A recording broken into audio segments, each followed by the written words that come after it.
नमस्कार ये चतुर्थ वीडियो को आपण मानकु स्वागत। बर्तमान एक्चुअली जो तीनोटी वीडियो मु करिछि सेतरे जो तार जो नेट इफेक्ट कौन हम 2021 स्टाटिस्टिक्स आधार रे मु आपण मानक सामने रखिया पई चाहूछि कौन परिवर्तन एक्चुअली हम कौन स्थिति अछि और कौन हम जदि आमे 2021 को देखिबा तो मु जोटा आपण कहउतली जे हमर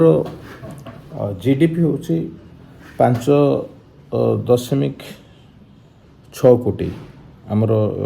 टोटाल इकोनॉमी होची 5.6 लक्ष कोटी 5.6 लक्ष कोटी 5 माने ता माने 5 कोटी 5 लक्ष 60,000 कोटी आमर वर्तमान अर्थनीति एवं पर कैपिटा इनकम जोटा आपण कहउतले आमर होची 1,27,283 टका। तो से हिसाब रे जदि आमे देखिबा हमर जो डिस्ट्रीब्यूशन ऑफ वर्कफोर्स जोटा हम कहउतली सेटा होची ता पूर्वर जो स्टैटिस्टिक्स म दउतली सेटा नेशनल स्टैटिस्टिक्स हम दोनो स्टेट स्टैटिस्टिक्स होची वर्तमान जोटा अछि सर्विस सेक्टर रे पाखा पाखी 40% लोक एबे अछंती इंडस्ट्री इंडस्ट्रियल सेक्टर रे 39% लोक अछंती एवं एग्रीकल्चर फॉरेस्ट को 21% कमी आस जो माइनिंग एक्टिविटीज बढ़ी जोटा 30% है माइनिंग एक्टिविटीज ये लोक गुड़िक लेबर फोर्स हिसाब से सपोर्ट को पड़े इंडस्ट्रियल सेक्टर मैंने काउंट कर तेणु से कमिक आमर जो ग्रोथटा हो जो माइन्सटा जेहेतु बढ़ी जाए एग्रीकल्चर ग्रोथ जोटा 30% था से चलित वर्ष को कमिक 21% को पलि आस बर्तमान आम 400 ରୁ 21 भाग कंट्रीब्यूशन दौचु जीडीपी को एवं बाकी आपनकर इंडस्ट्रियल माइनिंग सेक्टर रे 39% दौचु एवं सर्विस सेक्टर रे 40% दौचु एटा मोटा मोटी जो ओडिसा वर्तमान स्थिति। तो मु जो हिसाबटा आपन को दउथली से हिसाब अनुसार जदि आमर ग्रोथ होची जदि बढ़ुची तबे सेठी आपनकर जोटा 5.6 लाख कोटी टंका आमर जो इकोनॉमी थिला से इकोनॉमीटा पाखापाखि आपनकर 39.2 लाख कोटी राशि पहुँचुची 39.2 लाख करोड़ राशि पहुँचुची एवं एथरे जो परिवर्तनटा आसुची एवं ठीक से भली आमर जो पर कैपिटा इनकम सेटा मध्ये बढ़ी कर जाउची 6,39,150 टंका माने पर कैपिटा इनकम मुंड पिछा आयटा मध्ये बढ़ी कर 6,39,150 टंका रे पहुँचुची जोटा लक्षे 27,383 था जहाँफल सर्वनिम्न स्तर जोटा हम कहते जे 15 ରୁ 20,000 तार इनकम बढ़ो यहाँ यही हिसाब में आपको दूसरी। अच्छा ये जो इंडस्ट्री सेक्टर जो ग्रोथटा हो जेहेतु माइनिंग सेक्टर ग्रोथटा कम आम माइन्स बिकवा बंद करवा तेणु मुझे भावुँ यहाँ स्टाटिस्टिक्स मोटामोटी यही लेवल रे ही रमिन्स कमिले आम इनकम यही लेवल बढ़ो यहाँ कमिब ना मो माइन्स को छाड़ी यहाँ हिसाब करुँचे मुझे आडिशनल वृद्धिटा करूना जोटा इंडस्ट्रियल सेक्टर करने भावुली। या बदे जोटा मुझे आपको आड करुचे सर्विस सेक्टर भितर से टूरिज्म टूरिज्म रे जोटा मुझे कहती जे आमर 16,14,000 लोक आसी 19 पोस्ट कोविड रे आसछन्ते एवं आम इनकम करुचे 15,855.55 कोटी टंका 15,855 कोटी टंका आम इनकम करुचे से एवं सहीटा मुझे आपको कहूँ इट विल बी 5% जदि टोटल पोटेंशियल को आम यूज करे तेरे सेठी आमर जो टूरिस्ट आसबे पाखापाखि 3,23,08,000 टूरिस्ट आसबे 3 कोटी टूरिस्ट ओडिशा को आसबे जदि आम ठीक रे यूटिलाइज करे आमर जो रिसोर्सेस को ठीक रे कैंपेन करे इंफ्रास्ट्रक्चर बिल्डअप करे एवं जदि आम माने यही काम गुड़ी जदि करें तेज आम संख्या बढ़ो एवं से आमर इनकम जोटा हम सेटा हूँ 3,70,000 कोटी टंका आम से पाइबा जोटा कि आम अर्थनीति को जोटा एबे 5.6 लाख कोटी अच्छी से 42,37,000 कोटी पहुँचो ओडिशार जो अर्थनीति ओडिशार इकोनॉमी जो भारत वर्ष सरकार बर्तमान 3 ट्रिलियन रु ताकू 5 ट्रिलियन रे पहुँचापी चाहते ये किंतु ओडिशार अर्थनीति केवल 4.2 ट्रिलियन इकोनॉमी रे पहुँची केवल आम राज्यर इकोनॉमी 4.2 ट्रिलियन इकोनॉमी रे पहुँची यहाँ हूँ टंका हिसाब से मुझे से डॉलर हिसाब से कहते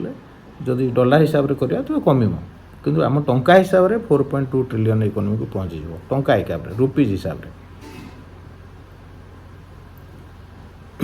अच्छा तापरे जदि जॉब दृष्टिकोण देखा बर्तमान आमर जॉब मार्केट को जदि आम देखा आज दिन में आमर टोटाल जॉब जोटा आम कहते जे एबे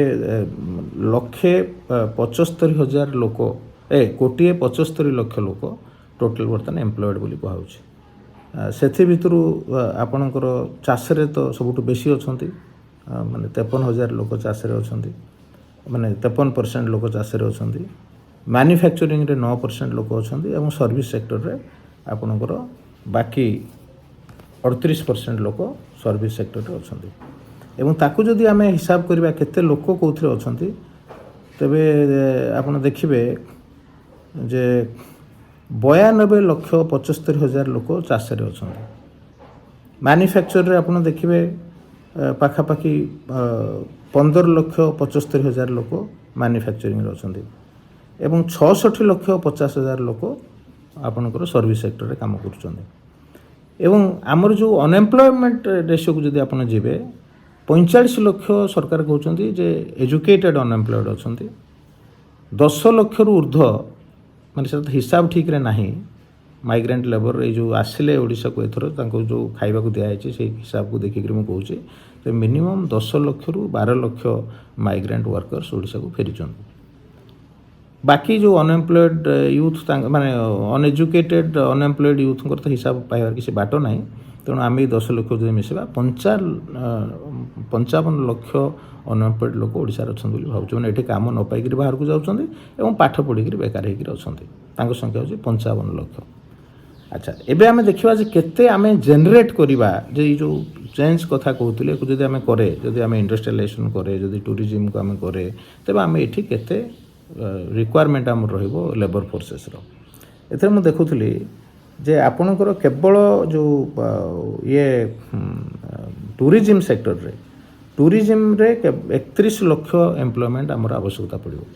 एवं इंडस्ट्री सेक्टर रे जदि आमे ताकू ठीक रे करे इंडस्ट्री और सर्विस सेक्टर रे इंडस्ट्री सेक्टर रे आमर 45 लक्ष रिक्वायरमेंट हम कहीं आमर 5 फोल्ड एक्चुअली इंडस्ट्रियल एक्टिविटीज बढ़ी 5 रु 6 गुण बढ़ी तेणु 45 लक्ष लोक आम इंडस्ट्री दरकार पड़े एवं सर्विस सेक्टर रे जेतिक लोक थिले आउ जदि आमे सेतिक लोक जोड़ेबी से 66 लक्ष तेणु आमर माने जॉब क्रिएशन हम एक्स्ट्रा जॉब क्रिएशन हम पाखापाखि कोटिए लोकों आम जॉब क्रिएशन करवा जिते कि आमर माने लोक आम पाखे अच्छा मात्र 55 लक्ष ता माने आहरी 45 लक्ष लोकों को आम आइदर जो माने कृषिजात जंगलजात द्रव्य भितर अच्छा ट्रेंड करके एम्प्लॉयमेंट दबा ना बाहर आमको लोक आने पड़ो माने आम जो आज दिन में 55 लक्ष को जॉब दे पारुनु से क्षेत्र में आम सबू लोक एम्प्लॉयमेंट दे सारापर आहरी 45 लोक नुआ लोक आमको जॉब देवाई आवश्यकता पड़ो ओडिशार विकास आम अन्य राज्य लोक एम्प्लॉयमेंट दे पारे लोक एठिक आसबे एम्प्लॉयमेंट ये स्थिति आम सृष्टि करें तेणु भावतु जदि यही स्थिति करे आम जदि आप डॉलर रे कहे ताकू हिसाब कर कहीदे पारि 4.2 ट्रिलियन माने आम तो निश्चित बिलियन डॉलर्स इकोनॉमी रे पहुँची जावा माने गोटे राज्य बिलियंस डॉलर इकोनॉमी रे पहुँची जाव माने एथरे आम 70 हरिदेले हम 4.2 ट्रिलियन रे आम जो 70 हरिदवा तेरे मो हिसाब रे मु भावुची आम पाखापाखि से 5-6 बिलियन डॉलर इकोनॉमी रे पहुँची जावा जोठी आम मात्र वर्तमान अच्छे 5.6 लक्ष कोटी टंका सेटा 42,37,000 कोटी टंका पहुँच माने केते फोल्ड बढ़ुची माने ऑलमोस्ट 8 गुण 8 गुण एक्चुअली आमर अर्थनीति बढ़ी 8 गुण बढ़ी 8 टाइम्स एवं आमे निश्चित भाव देशर सबुठू डेभलप्ड स्टेट रे परिणत हो पारिबा एवं ये कथा जदि हबो आमे कोन करि परिबा आमे लोकन पई कोन करि परिबा लोकन पई आमे हिसाब करथुली जे प्रत्येक लोक आप भावतु जो मैंने सरकारी चाकरी कर पेंशन मिलूँ कि जो मैंने चाषे रोचे पेंशन मिलूनी 60 वर्ष पर कथा कहीं बुझाक नहीं से बुढ़ा बुढ़ी है तेणु आम कम से कम 4,000 टंका जो 4,000 टंका दिए आम तेरे आमर टोटाल खर्च हम 19,200 कोटी टंका खर्च हम 19,200 कोटी टंका मात्र खर्च हम आम जदि पूरा जनसंख्या जो माने 60 वर्ष ऊर्ध्व अच्छा जो मानक आम ए दौचे ଯେଉଁମାନଙ୍କର ଯେଉଁମାନଙ୍କୁ ପେନ୍ସନ୍ରେ ଆମେ ରଖିଛେ ଏବେ ବର୍ତ୍ତମାନ ଯେଉଁ ବିଧବା ମହିଳାଙ୍କ କଥା କୁହନ୍ତୁ, ବିକଳାଙ୍ଗ କଥା କୁହନ୍ତୁ, ତାଙ୍କୁ ଯେଉଁ ରଖିଛେ ଆମେ ପେନ୍ସନ୍ରେ, ସେ ସମସ୍ତ ଲୋକଙ୍କୁ ଆମେ ପେନ୍ସନ୍ ଦେଇପାରିବା। ଏବଂ ତାଙ୍କ ସଂଖ୍ୟା ବେଶୀ ହେଉନି, 9% ଲୋକ ଆକ୍ଚୁଆଲି ହେଉଛନ୍ତି 60 ବର୍ଷରୁ ଉପରେ। ତାଙ୍କ ଭିତରୁ ଯେଉଁମାନଙ୍କର ପେନ୍ସନ୍ ଅଛି, ଯେଉଁମାନେ ପାଉଛନ୍ତି ସରକାରୀ ସ୍ତରରେ ହେଉ ବା ପ୍ରାଇଭେଟ୍ ସେକ୍ଟରରେ ଯେଉଁମାନେ କଣ୍ଟ୍ରିବ୍ୟୁଟରୀ ପେନ୍ସନ୍ ପାଉଛନ୍ତି, ଯେଉଁମାନେ ଚାକିରି କରିଥିଲେ ସବୁ ସେବା କ୍ଷେତ୍ରରେ, ଶିଳ୍ପ କ୍ଷେତ୍ରରେ, ତାଙ୍କୁ ତ ଆମେ ଦେବା ନାହିଁ। କିନ୍ତୁ ତାକୁ ଛାଡ଼ିକିରି ଯେଉଁମାନେ ରହିଲେ, ଯେଉଁମାନେ ପେନ୍ସନ୍ ପାଉନାହାନ୍ତି ସେଇ ସଂସ୍ଥା ଭିତରୁ, ଏ 5 ଟଙ୍କା ପେନ୍ସନ୍ ନୁହେଁ, ସେମାନଙ୍କୁ କମ୍ ସେ କମ୍ ଆମେ 4000 ଟଙ୍କା ମାସକୁ ପେନ୍ସନ୍ ଦେଇପାରିବା ପ୍ରତ୍ୟେକ ଲୋକକୁ ଓଡ଼ିଶାରେ। ମାନେ ସେଠି ମଧ୍ୟ ଯେଉଁ ଅସହାୟତା ସେମାନଙ୍କର ଅଛି, ସେ ଅସହାୟତା ରହିବ ନାହିଁ। ଦ୍ୱିତୀୟ କଥା ହେଉଛି ଆମେ କ୍ଲିନ୍ ଏୟାର ପାଇଁ ବ୍ୟବସ୍ଥା କରିପାରିବା। ସବୁ କେମିତି ଭଲ ପବନ ପାଇବ, ଯେମିତି ମୁଁ ତାଳଚେର କଥା କହୁଥିଲି ଯେ ସେଠି ଲୋକ ମରୁଛି, ତେଣୁ ସେଠି ଆମେ ପ୍ରପର୍ ଟେକ୍ନୋଲୋଜିକୁ ଯଦି ବ୍ୟବହାର କରିବା ଯେ କେମିତି ଆମ ବାୟୁ ପ୍ରଦୂଷଣ ମୁକ୍ତ ହେବ, ତାକୁ ଆମେ ବ୍ୟବସ୍ଥା କରିପାରିବା। କ୍ଲିନ୍ ଏୟାର ଆମେ ଏ ଦେଶର ସମସ୍ତଙ୍କୁ ଦେଇପାରିବା, କ୍ଲିନ୍ ୱାଟର ସମସ୍ତଙ୍କୁ ଆମେ ପ୍ରୋଭାଇଡ଼ କରିପାରିବା, ଇଲେକ୍ଟ୍ରିସିଟି ଆମେ ସମସ୍ତଙ୍କୁ ପ୍ରୋଭାଇଡ଼ କରିପାରିବା। ଏବଂ ଇଲେକ୍ଟ୍ରିକ୍ ଟାରିଫ୍ ଆଜି ଯେଉଁଟା ଆପଣଙ୍କର ହେଇଛି, ସେଇଟା ତ ଏମାନେ 40% ଆର୍ଟିଫିସିଆଲି ବଢ଼େଇଛନ୍ତି। ସବୁ ସ୍ତରରେ 40% ଇଲେକ୍ଟ୍ରିସିଟି ଆମେ କମେଇ ଦେଇପାରିବା, ଏଟାକୁ ଆମେ କରିପାରିବା। ଏବଂ ଲୋଏଷ୍ଟ ଲେବୁଲ୍ରେ ଆମର ଯେଉଁ ଇନକମ୍ ଅଛି, ସେଇଟା ପ୍ରତ୍ୟେକଟି ପରିବାରର 30ରୁ 35,000 ଟଙ୍କା ବଢ଼ିପାରିବ, ଏକଦମ ଲୋଏଷ୍ଟ ଲେବୁଲ୍ରେ। ତେଣୁ ଏଠି ଆକ୍ଚୁଆଲି ଟଙ୍କିକିଆ ଚାଉଳ ଆଉ କେହି ନେବା ଭଳି ଲୋକ ରହିବେ ନାହିଁ ରାଜ୍ୟରେ। କିମ୍ବା ଆପଣ ଯେଉଁ ପୁଷ୍ଟିକର ଖାଦ୍ୟ ଦେଉଛନ୍ତି, ସେଇ ଖାଦ୍ୟ ନେବା ପାଇଁ ଓଡ଼ିଶାରେ କୌଣସି ଲୋକ ରହିବେ ନାହିଁ, ଏଭଳି ସ୍ଥିତି ଆମେ ସୃଷ୍ଟି କରିପାରିବା। ଏଇଟା ୟୁରୋପ ଦେଶମାନଙ୍କ ସହିତ ବା ଡେଭଲପ୍ଡ ଏସିଆଟିକ୍ ଦେଶମାନଙ୍କ ସହିତ ଓଡ଼ିଶାକୁ ଆମେ ସମକକ୍ଷ କରିପାରିବା ଯଦି ଆମେ ଏକଥା କରେ, ଯାହା ଆମର ସମ୍ବଳ ଅଛି। ଏଇଟା କିଛି ଗପ ନୁହେଁ, ମୁଁ ସମ୍ବଳକୁ ସାମ୍ନାରେ ରଖିକରି ହିସାବ କରି କହୁଛି। କିନ୍ତୁ ଏଇଟା ହେଇପାରୁନି। ସେଥିପାଇଁ ଆମେ ଯେଉଁମାନଙ୍କ ଦ୍ୱାରା ଶାସିତ ହେଉଛୁ, ସେମାନେ ଷ୍ଟେଟ୍ସମ୍ୟାନ୍ ନୁହନ୍ତି। ସେମାନେ ନିଜର ବ୍ୟକ୍ତିଗତ ପଇସା ସୃଷ୍ଟି କରିବା ବ୍ୟତିରେକ, ନିଜର ଆୟ ବୃଦ୍ଧି କରିବା ବ୍ୟତିରେକ ଜାତି ଦେଶ କଥା ଭାବୁନାହାନ୍ତି, ଚିନ୍ତା କରୁନାହାନ୍ତି। ତେଣୁ ତାଙ୍କ ପାଇଁ ଏଇ ପଲିଟିକାଲ୍ ୱିଲ୍ ଯେଉଁଟା କୁହନ୍ତି, ଷ୍ଟେଟ୍ସମ୍ୟାନ୍ର ପଲିଟିକାଲ୍ ୱିଲ୍, ଏମାନେ କେହି ରାଷ୍ଟ୍ରନାୟକ ନୁହନ୍ତି, ସେମାନେ କଥା ଚିନ୍ତା କରୁନାହାନ୍ତି। ଯଦି ଏ କଥା ଚିନ୍ତା କରନ୍ତେ, ତେବେ ନିଶ୍ଚିତ ଭାବେ ଏ ରାଜ୍ୟ ସବୁଠାରୁ ବିକଶିତ ରାଜ୍ୟରେ ପରିଣତ ହୋଇପାରନ୍ତା। ଧନ୍ୟବାଦ, ନମସ୍କାର।